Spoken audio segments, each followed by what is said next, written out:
TC Rádio, a rádio oficial de quem investe. Relatório nosso de cada dia.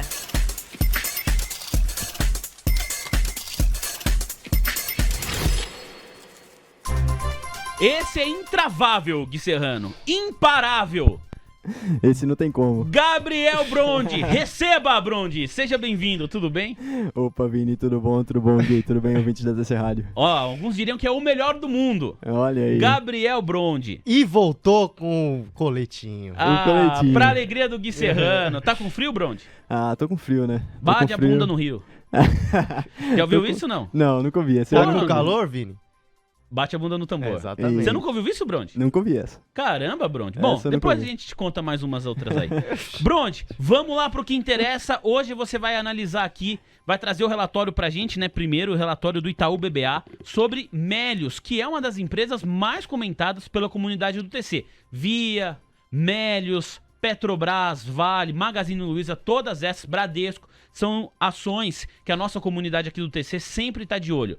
E aí, Melius na cabeça? Exatamente, Vini. A Melius reportou o resultado essa semana, né? Acredito que na segunda-feira. E o Itaú BBA fez um relatório, né, falando sobre a empresa e disse que os resultados da empresa vieram neutros. Ele destacou que a empresa ela ainda reporta prejuízo, né? As despesas pressionaram bastante aí os resultados da empresa nesse primeiro trimestre, mas ressaltou, Vini, que as vendas elas cresceram, né? Segundo o Itaú,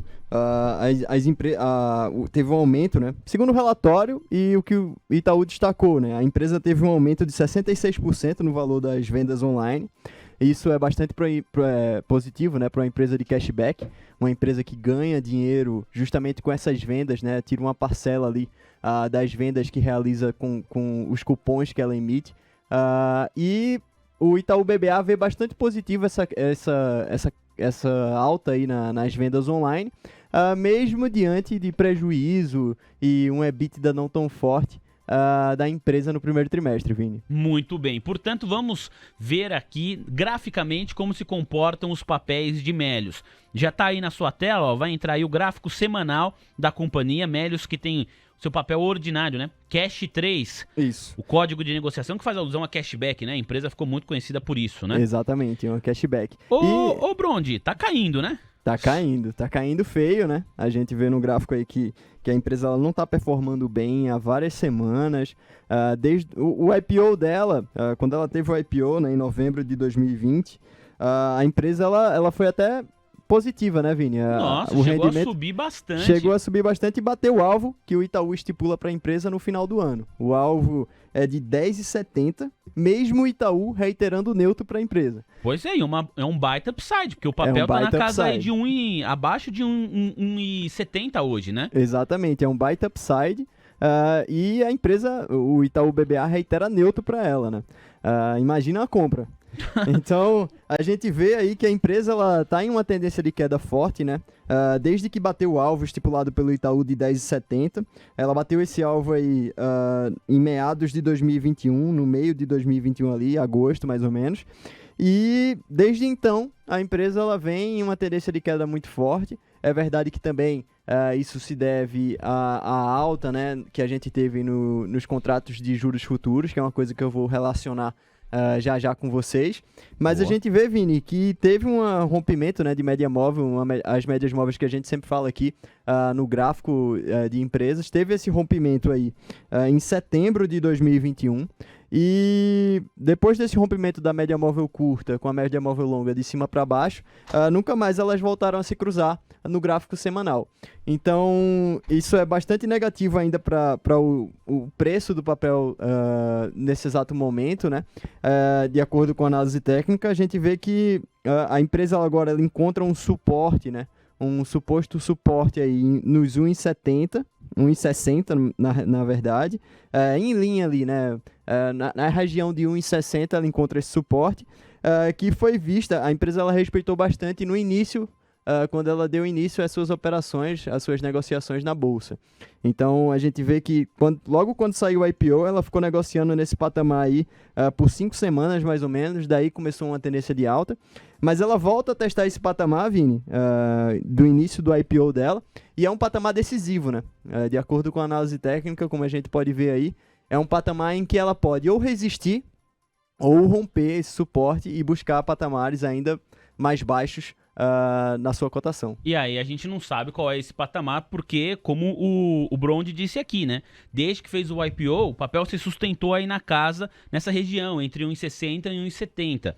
Muito bem. Para o próximo gráfico, Bronde, para além aqui do preço-alvo do Itaú BBA, que é de R$ 10,70, reiterando aqui, né? O Itaú BBA se posiciona neutro no papel. Isso. Ele não dá compra, ele dá neutro para o papel, mas ainda assim um senhor upside. Isso. Você coloca aqui também o preço-alvo do UBS? Isso, UBS. A gente vê que o preço-alvo do UBS é bem mais abaixo, né, do Itaú BBA. Bem mais moderado, bem né? mais moderado, nos R$3. Bem mais realista também, né, para o momento atual que a gente vê aí no gráfico. Porque no gráfico a gente analisa o comportamento dos investidores. Então, o da UBS, né, esse alvo da UBS para o papel no final do ano de 2022, vai bem mais em linha do que a gente... pelo que a gente está vendo no gráfico, né? Então a gente vê que o UBS determina um alvo de R$3 para o papel, Itaú BBA reitera neutro também e vê um alvo de R$10,70 para o papel, lembrando que esses alvos eles são feitos com base em análise fundamentalista, né? De acordo com o modelo que esses bancos utilizam para traçar um alvo para a empresa. Mas não necessariamente significa que esses alvos serão batidos, né, Vini? É importante aqui a gente reiterar isso para o público, né?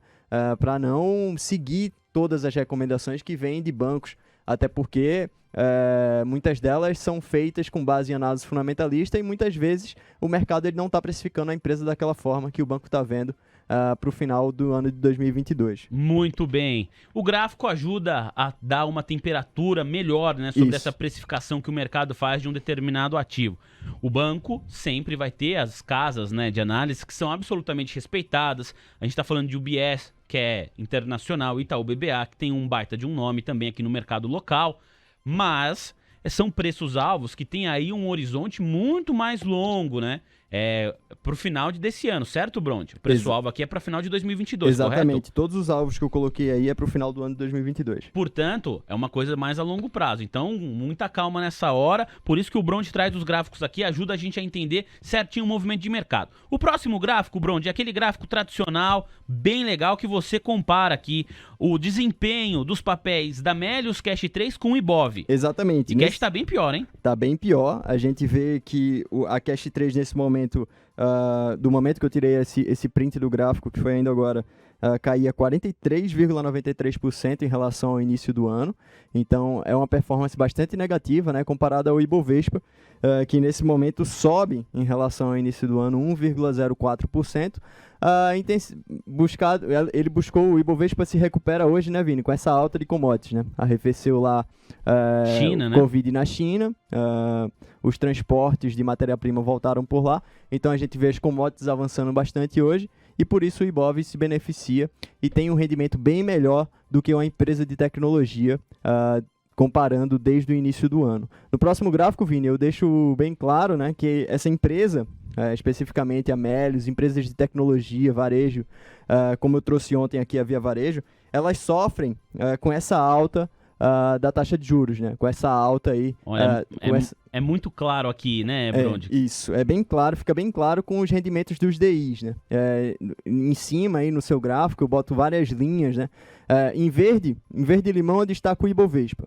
Em amarelo eu destaco a Cash 3 e as várias outras linhas com menor espessura, né? Eu marco os rendimentos dos contratos de juros futuros no Brasil.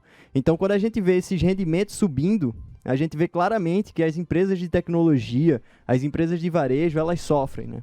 Elas sofrem bastante, o mercado precifica elas com viés bastante baixista, e a gente vê que a Melius estava perdendo 8% no ano em 4 de abril, e desde lá a empresa ela despencou, né? O desempenho dela no ano despencou, e agora cai 44,26% no ano.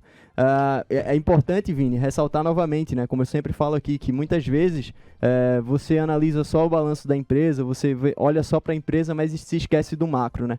E o macro pode ser bastante importante para você, investidor, tomar suas decisões, né? Porque se você tivesse de olho no macro, talvez você teria saído antes da empresa ou tirado um melhor proveito. Pelo menos colocado um stop, né? Exatamente, pelo menos colocado um stop, né?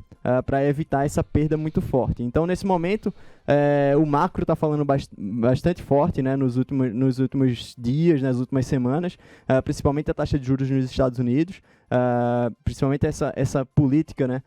Monetária nos Estados Unidos, que todos os investidores estão de olho, né?